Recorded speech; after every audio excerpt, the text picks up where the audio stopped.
Makasih. Seperti sebelumnya saya mohon bantu untuk jadi host Mas Ahyan.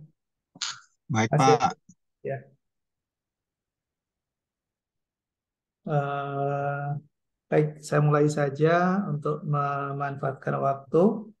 Yang lain mungkin boleh menyusul kalau ada yang ingin bergabung. Ini tentang return and risk ya, tentang tingkat pengembalian dan risiko investasi. Ya, jadi saudara sekalian, di dalam suatu teori atau konsep dasarnya bahwa setiap investasi itu akan selalu mengandung risiko. Setiap ada ekspektasi terhadap pendapatan atau laba, maka di situ juga akan terbuka kerugian, ya, terbuka kemungkinan probability terhadap suatu kerugian. Nah, kerugian tersebut kita sebut dengan risiko ya. Jadi ketika ada realita yang tidak sesuai dengan harapan, maka seberapa besar gap-nya, itulah risiko yang muncul ya. Jadi kalau misalnya, katakanlah kalau dalam ukuran jarak ya, misalnya kita dari Depok misalnya mau bepergian ke Surabaya dengan jarak misalnya 400, dengan jarak katakanlah 500 km misalnya. Lalu ternyata di tengah perjalanan di Semarang dengan jarak sekitar 300 km, tiba-tiba mobil kita terhenti, rusak gitu ya, dan tidak sampai ke tujuan gitu. Nah, di situ ada gap ya, ada gap dari capaian realita dengan tujuan yang dikehendaki dengan angka 500 km, lalu yang dicapai hanya 300 km, berarti di situ ada gap ya, ada gap. Gapnya sebesar berapa, Mas? 200, Pak. 200, Ya, Pak. oke, 200 good. km. 200 km, good. Ya, jadi itulah risiko yang kita ukur. Jadi untuk mencapai angka 500 ternyata hanya 300 yang kita capai, sehingga gap-nya itu adalah 200 gitu ya. Nah, di dalam perhitungan bisnis dalam suatu investasi juga begitu ya. Jadi mungkin ada ekspektasi ketika kita menaruh suatu dana tertentu dalam kegiatan bisnis, kita berharap dapat return misalnya 12% gitu ya per annum ya, per tahun misalnya. Tapi kemudian setelah dihitung akumulatif selama 1 tahun hanya 10% yang kita peroleh misalnya. Nah, di situ ada gap ya. Gapnya berapa, Mas Yumensan? Mas Yumensan? Ya, Pak. Oke, Ya, Pak. Mohon maaf, Pak, oke, lagi aktivitas. oke, oke. Lanjut aktivitasnya, Mbak Catherine. Mbak Catherine Herawati monitor atau sedang masak nih, mau buka? Maaf ya. Oke, lagi sibuk. Mas Sutiawan? Halo, Mas Sutiawan. Monitor, Mas Sutiawan. Oke, saya mute dulu ya. Mungkin Anda lagi ada kegiatan yang lain. Ya Pak, maaf, makasih. Oke, ada yang monitor nggak nih? Siapa aja yang monitor ya? 2%, Pak. Saya, Pak. Oke, Mas Saya, Fajar, Pak. good. Mas Fandi, oke, good. 2% ya, 2%. Jadi ketika kita menghitung risiko gitu ya, deviasi, itu caranya seperti itu. Jadi ketika ada ekspektasi dari suatu laba yang diharapkan, lalu kemudian realisasinya ternyata kurang dari yang diharapkan, maka disitulah risiko yang muncul. Namun kita akan menghitung risiko itu dalam average ya, dalam rata-rata, dalam satu rata-rata. Nah, kita pernah dengar istilahnya risk and return ya. Jadi kalau ada suatu ekspektasi terhadap laba yang tinggi, maka risikonya juga akan tinggi. Gitu ya. Itu hukum ekonominya seperti itu. Jadi kalau kita berbisnis atau berinvestasi, lalu kemudian kita berharap dapat investasi yang tinggi, maka risiko yang akan muncul probability-nya juga besar ya. Contoh misalnya pas lagi kripto rame ya kemarin di tahun-tahun pas pandemi itu bisa memberikan return sampai 20% gitu ya per tahun. Atau bahkan ada yang sekitar rata-rata 2% per tahun, per bulan. Atau 24% per tahun. Itu sangat menarik sekali gitu ya. Dan orang kemudian beramai-ramai berinvestasi. Nah, ketika ada suatu harapan terhadap ya ekspektasi return yang tinggi tersebut sebetulnya sangat tereksposur dengan risk ya, sangat terbuka dengan risikonya gitu. Jadi kita harus memahami dan hati-hati logika bisnis. Jadi ketika ada yang menawarkan tingkat return yang tinggi, maka hati-hati, pasti di situ ada risiko yang besar. Ya, ada risiko yang besar. Nah, apalagi kalau kemudian risikonya nggak bisa kita kendalikan. Artinya risikonya orang lain yang mengendalikan. Nah, itu yang kita namanya uncontrolled ya. Uncontrolled. Kalau bisnis uncontrolled atau non-manageable, maka berbahaya sekali. Ya, berbahaya sekali. Kita bisa kehilangan atas suatu investasi atau dana yang kita miliki. Oke ya, jadi return itu keuntungan atau aliran bersih dari suatu investasi. Sedangkan return adalah imbal jasa atau imbalan atas suatu investasi yang harus ditanggung. Ya, ini risk yang bawa itu adalah risk ya. Bukan return semuanya return, maaf ini saya perbaiki. Ini adalah risiko.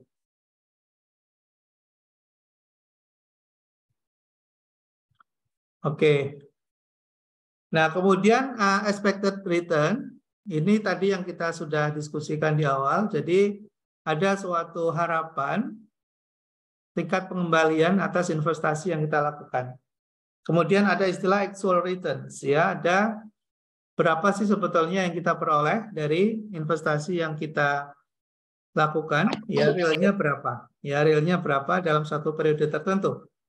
Nanti kita akan bisa evaluasi dan analisis sehingga kita bisa hitung berapa risiko dari bisnis tersebut, gitu ya. Kemudian ada istilah capital gains, ya capital gains. Ada juga istilah namanya capital loss. Jadi keuntungan atau kerugian yang diperoleh dari selisih harga jual harga beli kalau itu terjadi di pasar saham, ya di bursa efek. Ada yield, ya yield adalah pendapatan atau aliran kas yang diterima investor secara periodik, misalnya berupa dividen atau bunga. Kemudian ada istilah total return. Total return adalah seluruh tingkat pengembalian yang kita terima dalam satu periode tertentu, ya. Nah, kalau kita mau ingin menghitung berapa capital gains atau capital loss atau dividend yield atau total return, maka kita bisa dapatkan rumus ya sederhana seperti yang ada dalam slide ini. Jadi kalau misalnya mau menghitung capital gains, maka kita tinggal hitung saja ya selisih dari harga jual dikurangi dengan harga beli atau harga pada periode kita jual dikurangi dengan harga perolehan, gitu ya, P1 kurangi P0 dibagi dengan P0. Ya, maka kita akan ketemu berapa persen, ya, berapa persen capital gains atau capital loss yang terjadi. Lalu dividend yield adalah D pada periode atau tingkat laba per share, ya, laba per share atau laba per lembar saham yang kita terima pada periode tertentu dibagi dengan harga saham pada saat kita beli. Ya, pada saat kita beli harga saham itu berapa? Itu dividend yield, ya. Lalu ada total return, yaitu capital gain atau capital loss tambah dengan yield, ya, dibagi dengan harga saat awal kita peroleh. Itu berapa? Nah, oke.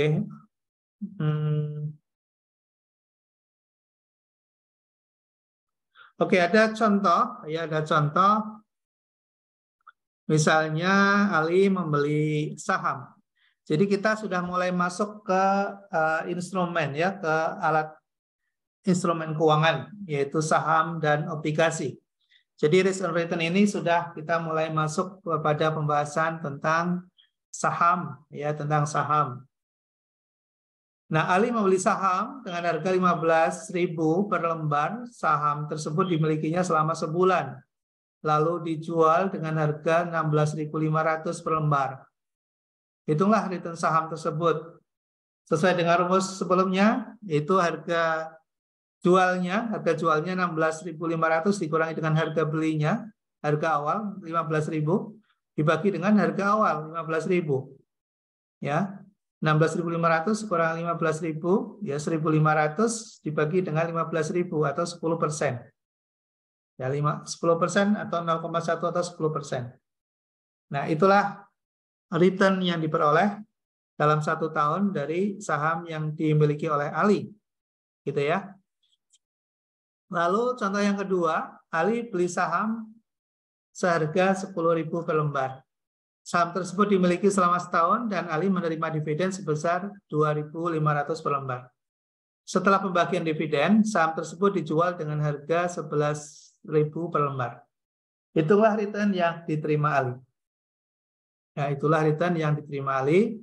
Maka kita akan bisa menghitung dengan cara harga jual dikurangi dengan harga awal ditambah dengan harga dengan dividen yang dibagikan pada periode tersebut dibagi dengan harga beli. Di situ kita bisa menghitung ya, dijual dengan harga 11, jadi 11 dikurangi dengan harga awal, harga belinya 10.000 ya, sehingga ketemu 1.000, kemudian ditambah dengan 2.500 karena dia dapat dividen 2.500 per lembar. Berarti totalnya 2.500 ditambah dengan 1.000 atau 3.500. 3.500 dibagi dengan 10.000, ketemunya adalah 0,35 atau 35%. Jadi artinya return dari Ali itu adalah 35%. Ya. Jadi kalau kita pegang saham, itu selain kita bisa mendapatkan gains, kita juga bisa dapatkan dividen. Ya, jadi kita bisa dapat gains, bisa juga dapat dividen. Nah, itulah keuntungan dalam berbisnis di saham, gitu ya. Oke, kita akan menghitung expected return aset tunggal. Untuk menghitung return yang diharapkan dari suatu aset, kita perlu mengetahui distribusi probability return aset yang bersangkutan, di mana kita perlu mengetahui informasi tentang tingkat return, lalu probability dari tingkat return itu. Jadi sebagai contoh, ini rumusnya seperti ini. Jadi expected return itu kita akan lihat data dari keseluruhan harga saham dan laba yang diperoleh dari saham yang bersangkutan dalam periode tertentu.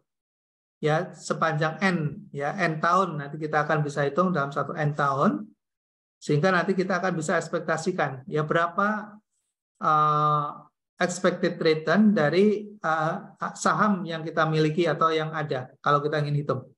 Ini contoh misalnya kondisi pada saat ekonomi yang sangat baik ya, kuat, sedang dan resesi. Seperti yang kondisi saat ini misalnya kita sedang menghadapi resesi, sehingga kalau kita ambil probability-nya adalah probability resesi 0,3 dengan return yang paling rendah. Jadi sekarang berbisnis apapun sekarang ini untuk mendapatkan return yang tinggi itu akan sangat sulit sekali ya kondisi saat ini ya, kecuali tadi yang sifatnya adalah gambling. Nah, itu beda lagi ya. Tapi kalau yang bisnis pure ya, bisnis murni, kondisi saat ini biasanya pada posisi return yang paling rendah ya, di bawah 0,1. Nah, berdasarkan tabel distribusi di atas, kita bisa menghitung suatu aset yang kita prediksikan, seperti yang ada dalam tabel itu, kita kalikan ya dalam expected of return dari tiga kondisi ya, kondisi probability kuat, sedang, dan resesi. Tinggal dikalikan saja ya, dikalikan antara return yang kita peroleh dengan probability yang terjadi. Nah, di situ diperoleh angka 15% ya. Jadi dikalikan probability kalikan return ditambah dengan probability posisi ekonomi sedang dikalikan return ditambah dengan probability posisi resesi dikalikan dengan return pada kondisi resesi ya. Jadi hasilnya seperti ini ya, hasilnya seperti yang ada di dalam slide itu. Nah, kalau kita ingin menghitung expected return dalam suatu portofolio atau beberapa saham, kita bisa menghitung dengan menggunakan rumus yang ada di dalam slide. Ya, kita bisa menghitung gabungan dari beberapa saham. Ini ada sekuritas ya, saham A, B, C, D gitu. Expected return-nya diketahui berapa, kemudian nilai investasinya berapa. Nah, dari sini kita akan bisa menghitung berapa expected return dari suatu portofolio ini. Jadi kita menaruh dana di 4 saham ya, di saham A, saham B, saham C, dan saham D. Dengan masing-masing memberikan return yang berbeda-beda, gitu ya. Lalu kita ingin menghitung berapa portofolio return kita. Ya, portofolio return kita berapa? Nah, di sini kita akan bisa hitung, ketemunya 16,25%. Caranya tinggal dikalikan aja, ya kalikan ER-nya dengan NI-nya, terus gitu ya, sampai ke bawah. Ketemu angka 16,25%. Oke. Nah, risiko investasi, ya risiko investasi. Nah, risiko ini kan peluang yang tidak diinginkan. Jadi kerugian misalnya, ya. Nah, jenis-jenis dari para investor itu ada 3. Ada yang menyukai risiko, ya risk seeker. Ada netral terhadap risiko atau risk netral, dan ada yang tidak menyukai ya risk averse ya, risk averse atau orang yang tidak menyukai risiko. Nah, risiko sendiri di dalam bisnis ada 7 risiko. Ya, ada risiko bunga, risiko pasar, inflasi, bisnis, likuiditas, risiko nilai tukar mata uang, dan risiko keamanan ya, country risk. Nah, risiko ini berpengaruh terhadap investasi di suatu wilayah atau negara tertentu, gitu ya. Kita akan menghadapi beberapa risiko yang kita bisa bedakan dalam 2 jenis yang tadi kita sudah pelajari, yaitu risiko aset tunggal atau risiko sekuritas dan risiko portofolio. Ya, tadi ada risiko portofolio dan ada risiko sekuritas. Nah, ini bagi para investor dan calon investor harus mengetahui masing-masing kondisi tingkat risikonya, baik risiko sekuritas maupun risiko portofolionya. Nah, ada risiko portofolio yang sangat terkenal disebut dengan risiko sistematis atau systematic risk. Jadi risiko yang bisa berdampak ya pada risiko yang lain. Contoh misalnya risiko tingkat bunga atau kebijakan pemerintah misalnya.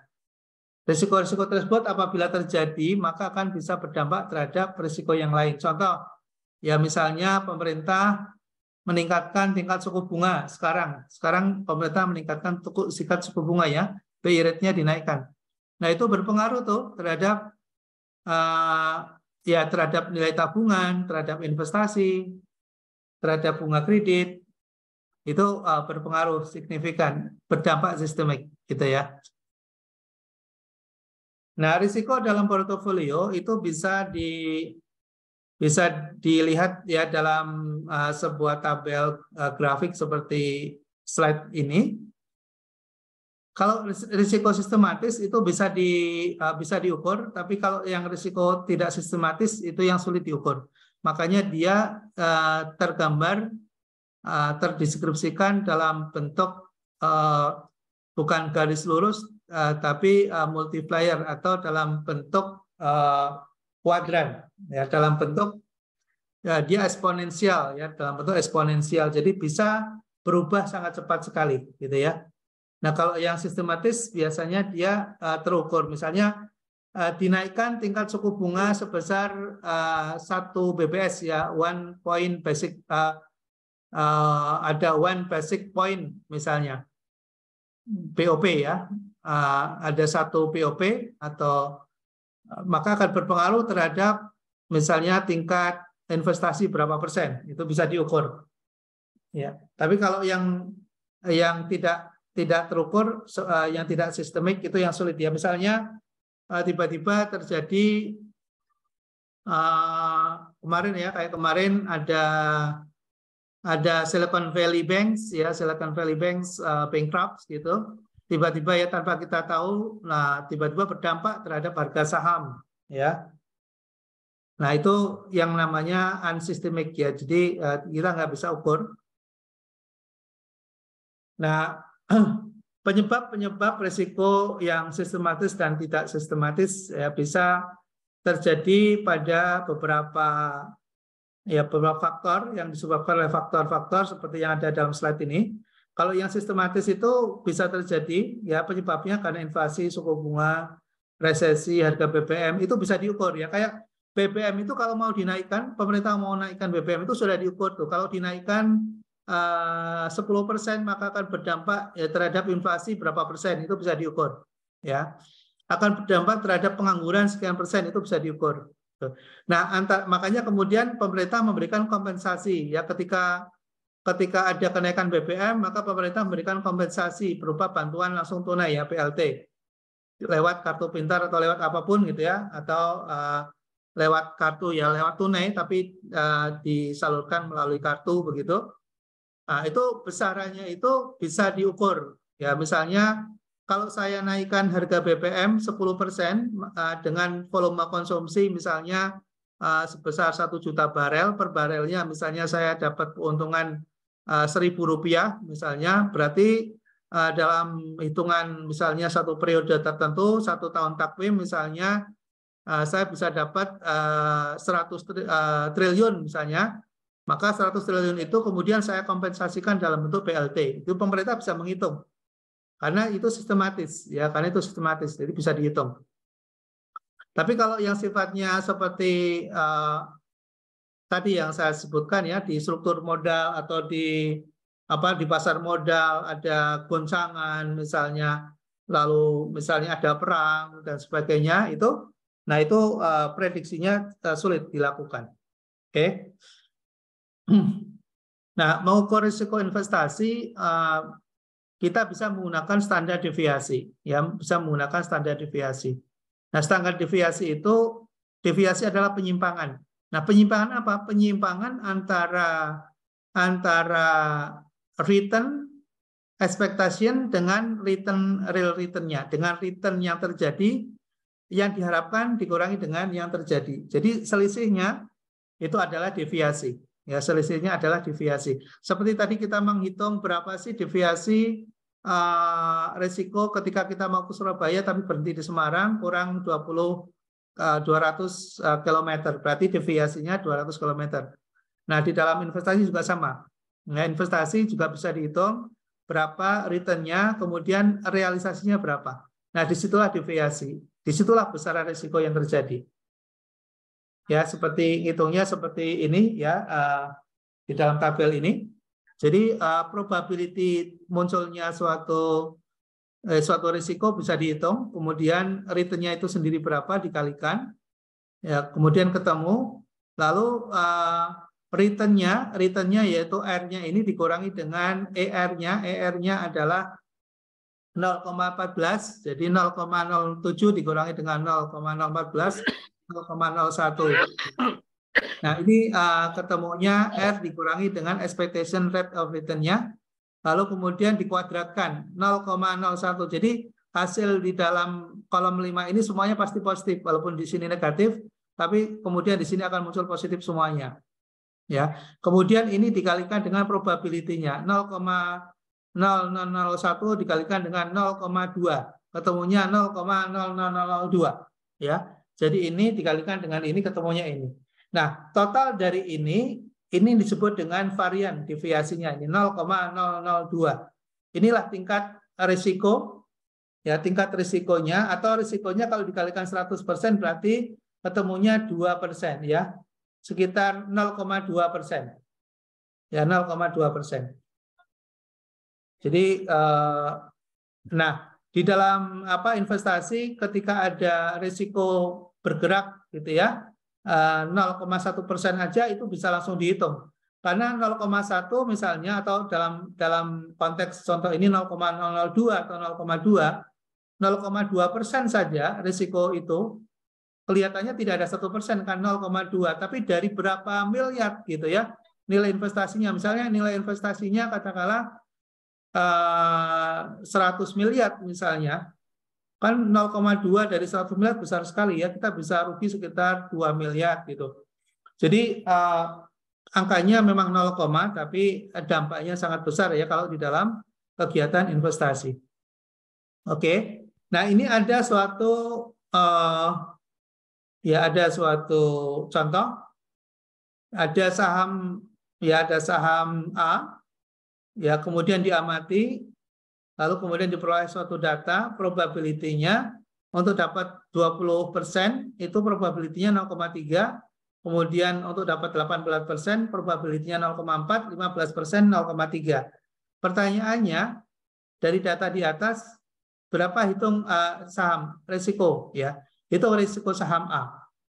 Ya, hitung saham risiko A. Cara menghitungnya adalah dengan syarat seperti tadi, ya.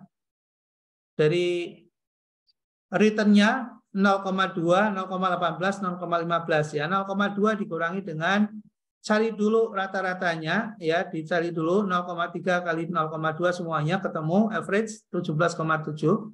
17,7 berarti 0,17,7, 0,177, 0,177 ya, jadi 0,2. Return-nya 0,2 ya pada posisi pertama, periode pertama, dikurangi dengan average-nya 17%, ya 0,177 dikuadratkan kali probability. Probability-nya 0,3 ya. Ini pada periode pertama. Periode kedua 0,18 dikurangi dengan average 0,1 dipangkatkan ya, dikuadratkan, kemudian dikalikan dengan probability pada periode kedua yaitu 0,4, lalu kemudian berikutnya 0,15 dikurangi dengan average dikuadratkan dikalikan dengan 0,3 probability pada periode ketiga. Ya, lalu kemudian dijumlahkan ketemu 0,00381. Nah, untuk mengetahui varian, ya varian deviasinya adalah akar dari 0,00381. Ketemunya 0,0195 atau 1,95%. Standar deviasinya 1,95%. Oke ya. Mungkin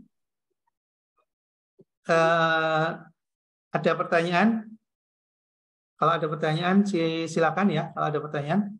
Tapi kalau enggak kita lanjutkan dulu. Nah, kemudian kita bisa menghitung juga selain menggunakan standar deviasi, menggunakan koefisien variasi, ya, menggunakan koefisien variasi. Jadi rumus tadi standar deviasinya tadi sigma udah ketemu tadi ya, standar deviasinya rho-nya standar deviasi atau rho tadi dibagi dengan expected return. Jadi kalau ketemu nanti standar deviasinya dibagi dengan expected return, maka itu koefisien variasi namanya. Koefisien variasi itu menunjukkan risiko dari setiap return per unit return, yang menunjukkan risiko dari setiap return. Koefisien variasi adalah suatu ukuran standar dari penyebaran nilai yang diharapkan. Koefisien variasi dapat menunjukkan perbandingan risiko yang berarti ketika return yang diharapkan untuk alternatif pilihan tidak sama. Jadi kita akan mencari koefisien variasi yang paling rendah. Jadi kalau koefisien variasinya paling rendah itu yang kita pilih dari suatu investasi tertentu. Itu intinya begitu ya. Ini ada contoh dua pilihan investasi A dan B. A memberikan expected return 60%, sedangkan B cuma 8%. Standar deviasinya yang A 15%, yang B 3%. Ya, koefisien variasinya 0,25, sedangkan B 0,37. Nah, pertanyaannya, kita akan memilih saham mana? Saham A atau saham B? Ini ada dua pilihan investasi, ya, dengan informasi seperti yang ada di dalam slide ini. Oke. Nah, kalau kita lihat hitung, ya kita lihat di sini saham koefisien variasinya B 0,37 sedangkan A adalah 0,25. Maka kita akan mengatakan bahwa saham A risikonya lebih rendah dibandingkan dengan saham B. Ya, atau B lebih berisiko dibandingkan dengan saham A. Itu kalau dilihat dari koefisien variasi. Oke. Nah, berikutnya adalah investasi portofolio. Ya, investasi portofolio. Ini investasi jenis yang kedua. Kalau tadi kan investasi tunggal, ya ini investasi portofolio. Jadi portofolio itu gabungan dari investasi atau sekuritas, ya dari gabungan saham-saham yang kita miliki, ya dalam satu portofolio tertentu. Nah, kalau kita ingin aman, maka kita harus memiliki diversifikasi. Ya, jadi dalam satu portofolio itu ada terdiri dari beberapa saham, sehingga nilai risikonya akan menjadi kecil. Itu konsepnya seperti itu. Jadi kalau kita punya suatu aset, jangan taruh dalam satu keranjang. Kita harus diversifikasi dalam berbagai aset, sehingga ketika ada kerusakan atau kerugian dalam satu aset, kita tidak rugi sepenuhnya. Ya, jadi kita terbagi risikonya terbagi pada aset-aset yang lain. Ya. Nah, ini koefisien korelasi itu biasanya mendekati 1 atau menjauhi dari 1. Ya. Jadi kalau ada suatu korelasi itu mendekati 1, kalau 1 berarti sempurna, korelasi positif, kalau minus maka negatif korelasinya. Kalau 0 berarti tidak ada korelasi. Ini dalam perhitungan statistik ya. Ini kan kita menggunakan statistik. Jadi semua yang kita lakukan ini adalah menggunakan pendekatan statistik. Jadi kita bisa lakukan dengan menggunakan SPSS sebetulnya kalau kita ingin cepat. Tapi kalau misalnya gunakan manual, kita juga bisa lakukan dengan menggunakan manual. Nah, ini seperti ini ya formulasinya. Jadi kalau kita hitung menggunakan manual mungkin akan sangat lama.